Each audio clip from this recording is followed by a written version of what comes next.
What's up, guys? This is Gina Ifoe, the one and only African superstar, back at it again. This is a vlog. I'm starting it from my bed. Yes. I think one of the most valuable things about Ghana, one of the things that I always hoped to achieve moving here, was family and community. Unfortunately, that has been a very challenging experience for me living in the West, not really being able to be a part of the community because of all the divisions that we put upon ourselves. I have become an auntie to so many young people, here in Ghana and just in various African communities, Cameroonian communities, Kenyan communities, Ghanaian communities. It's not uncommon that many of the adults, children can't just call you by your first name. So they will call you, Auntie Gina or Uncle or, whatnot. And some people worry about that. Oh, well, everybody can't be a child's auntie and uncle. That's up for the parents to determine how they would like the children to be addressed. But I would personally like to say, as someone who doesn't have any biological nieces and nephews currently, my sisters don't have children. It's really nice to be gifted that, and I think the parents of the children of whom I'm quite close to, they can see, my genuine love and regard and care for their children. I literally feel like they are my biological nieces and nephews. So yet again, today I get to spend the afternoon with my sweetie pie. She is just a bright light. Her name is Adira. You guys may have heard me mention the Galaxy Bar and Grill, which is the place where I had my show for Independence Day 2023. Adira's parents are the owners of the Galaxy Bar and Grill, and they have migrated to Ghana from St. Louis. And I do intend to go actually and show you guys the Galaxy Bar and Grill. I'm still waiting on the footage from the videographers from the performance. So Adira, since I met her, she is so intelligent. She's outgoing. She's very articulate. She's only 4 years old. And I just get so much joy from her. She was with me before the show and she helped me get ready. She watched me get ready. I was doing my makeup and she was like, "Oh, Auntie, you look so pretty." Wow. She's just so sweet. And I told her, "Can I get a hug before I go on the show?" And she gave me a big hug.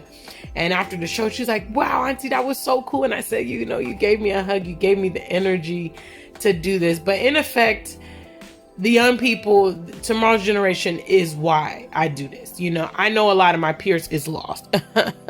And such were some of you. Yes, I know. But the children, the children are the generation of tomorrow. They are watching us. They are watching the things that we do. They watch what we do more than what we say. And we must demonstrate to them how to be good men and women. This is why a lot of the young people are in the state that they are today, because people are not investing in them. And some of you, again, maybe you don't have children of your own, or maybe your children are grown up, or whatever the case may be. It doesn't mean that you can't still have an impact on the young people in your life.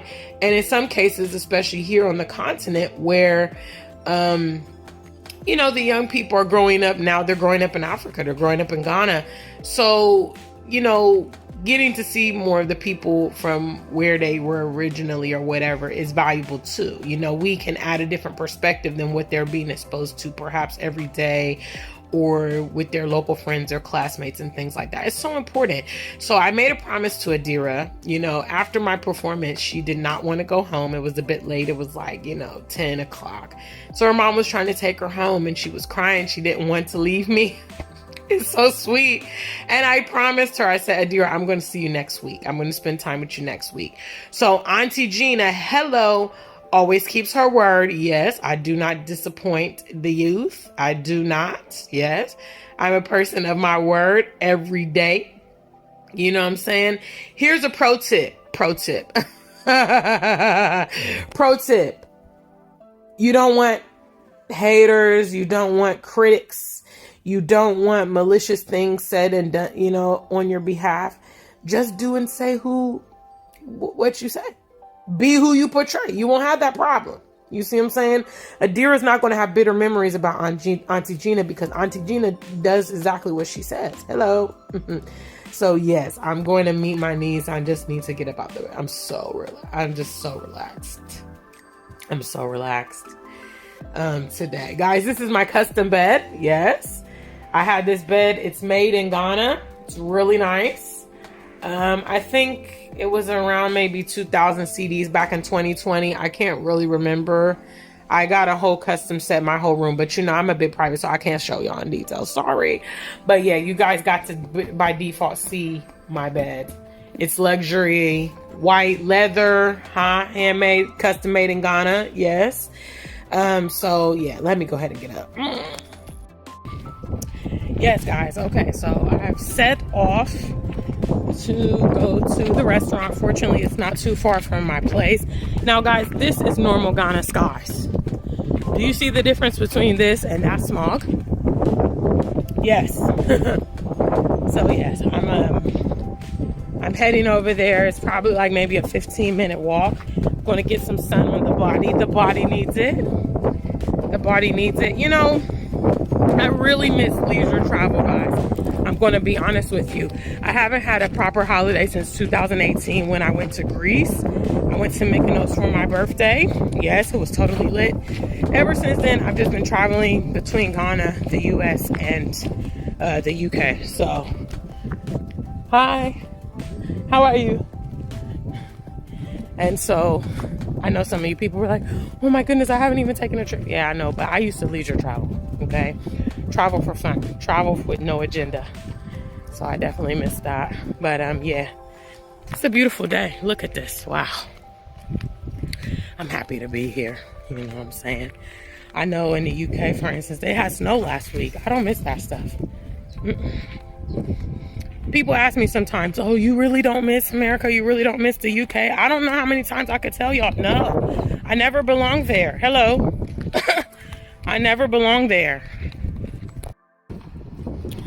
One of the things I was really critical and important to me was living in a neighborhood where I could walk and access certain things. I do live in the East Legon neighborhood, and some of the lodging on this side is quite expensive. But you have the ability to kind of have a pedestrian life. And going from the UK, where I walked everywhere, they have mass transit, you know, trains and really good bus systems and all that.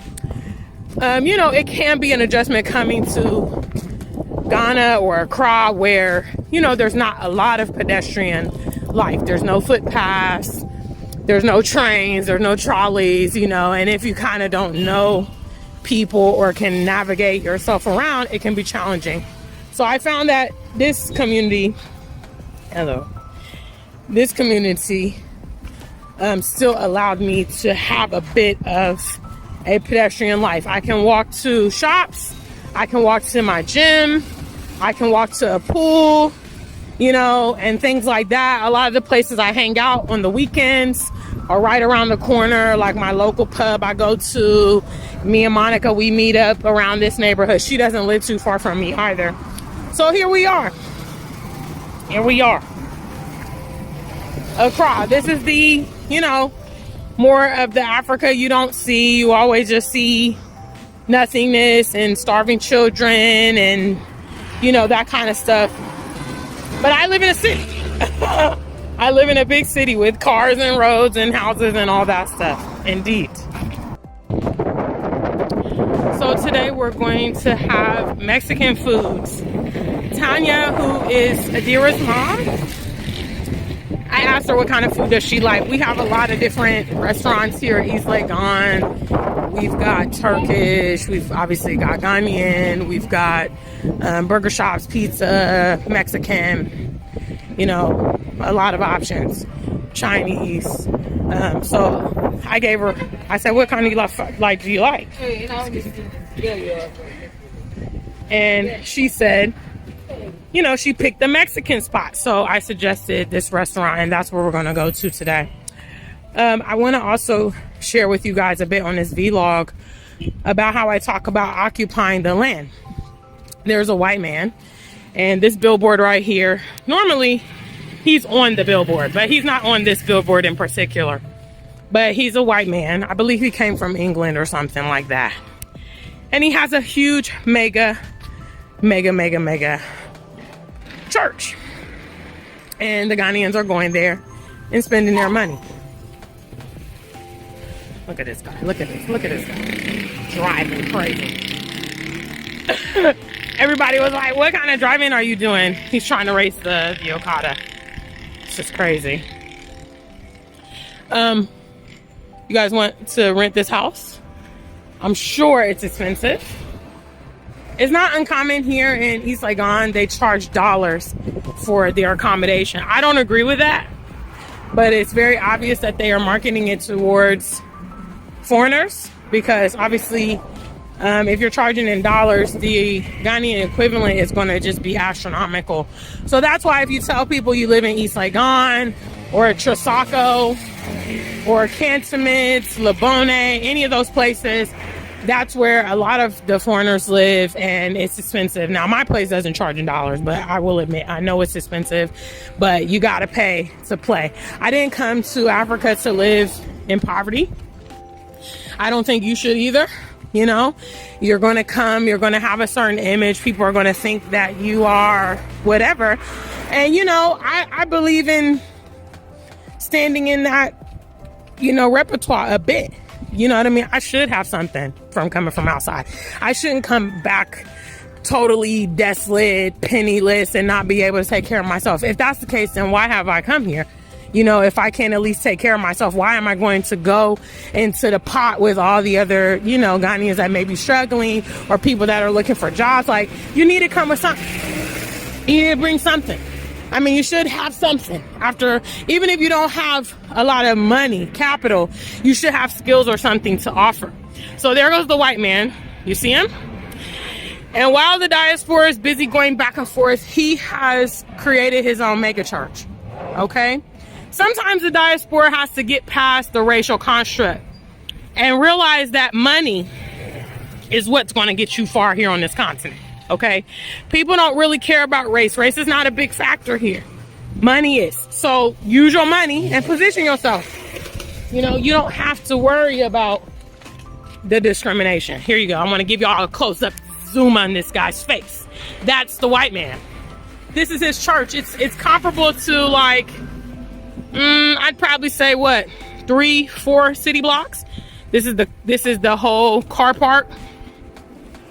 Yeah. See, the white man, he didn't, you know, and that's, we get caught up in semantics a lot. Okay? A lot of you guys get caught up in semantics. Some of you guys don't even know what semantics are.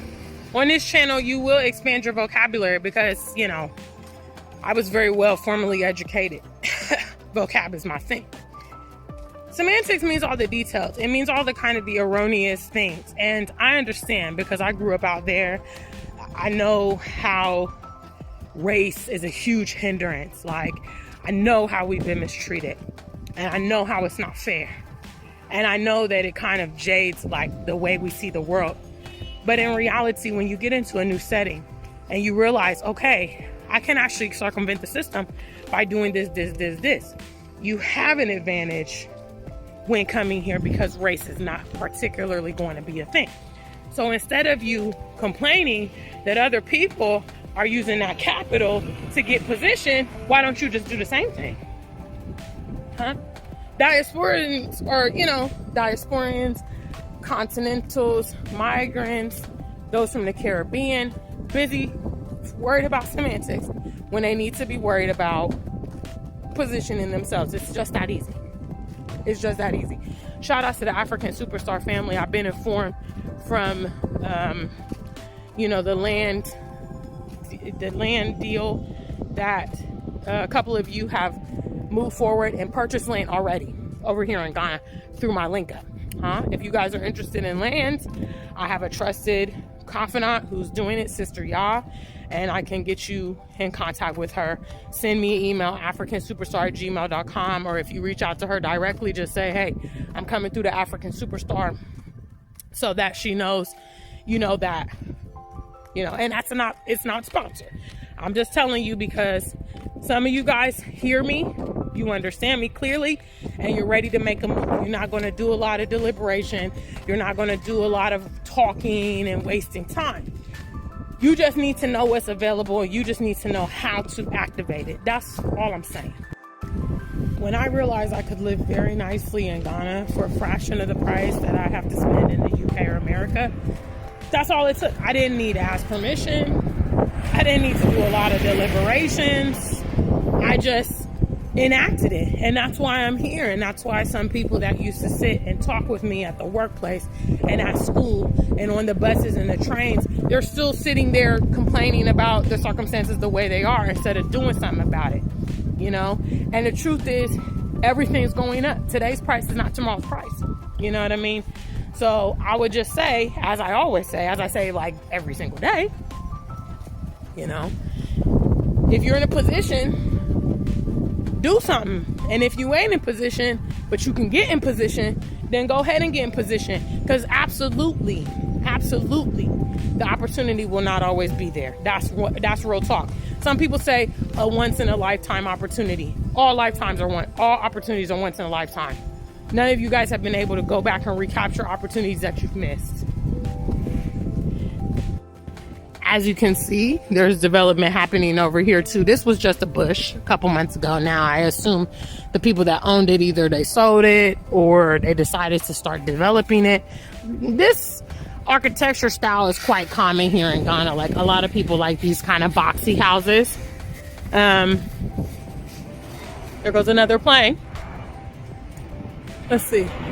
This one is, I think it's Air Africa.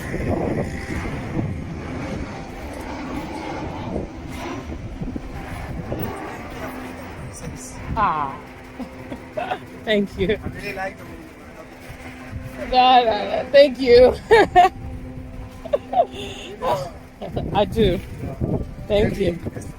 Have a good one, dear. Okay, guys. So now we have arrived. Here's the Mexican restaurant, La Cocina Mexicana. Yes. And I actually learned about this from my girlfriend Lalit. Shout out to Lalit. She brought me here within the first couple weeks. Hi, how are you? Thank you. So here's La Cocina. What? You guys beat me here and you didn't even tell me that you were set off. You like you were supposed to. Here's Tanya. Hi, Adira. You happy? Hey, hi, sweetie.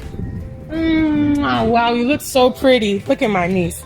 Say hi to the channel, guys. Say hello. Say hi, Adira. Hi. Hi.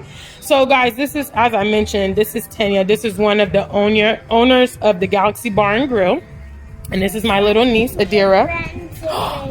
Wow, this is so nice. Really? Yeah. Wow. Okay. Thank you. So, friendship? Wow. Thank you, sweetie. I told y'all she's sweet as pie. So we've arrived here, and y'all know in my true fashion, I went to sit and enjoy with my family. But you guys got to see my niece, so I've been talking a lot about her. There she is. Oh, are you tired? That was a big yawn. That was the morning yawn. That was the morning yawn. Okay, guys, so we're going to get into our meal. So that will conclude this vlog. Until we meet again, stay black and true. If you ain't black, just stay true. Look. Indira, you like the orange juice? It's not, no GMOs, right? No, GMO. it's fresh. It keeps in GMO. Mm. It keeps in GMO. She said she keeps seeing GMOs. Here's my lemonade. Tanya's gonna get one as well. Yay! Lemonade is GMO. It's not gonna be GMO. They actually prepare the food for us here in Ghana, which is good. Ghana's good for me. Yeah. I think that's